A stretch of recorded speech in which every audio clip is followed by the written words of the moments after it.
Hello again everyone. So hacking is not just about breaking into system or stealing data.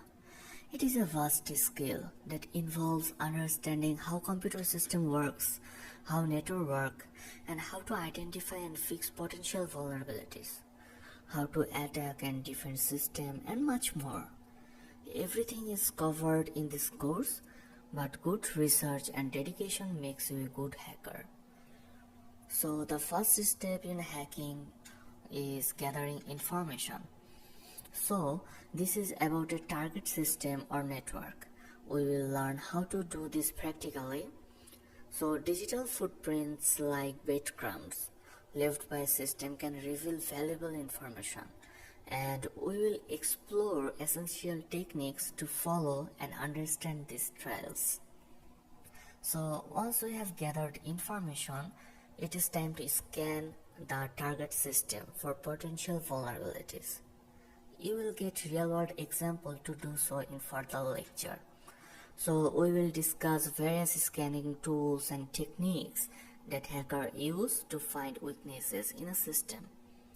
It helps us to identify the services and resources available on the target system, so providing valuable information and insight for further attacking. So that's why it is very important.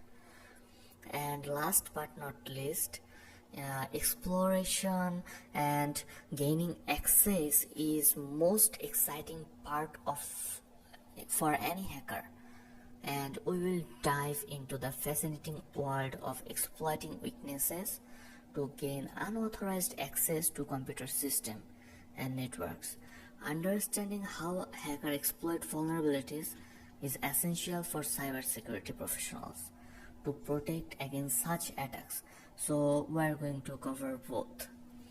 As we dive deeper into the world of hacking, it's vital to understand the importance of ethical hacking and cybersecurity also.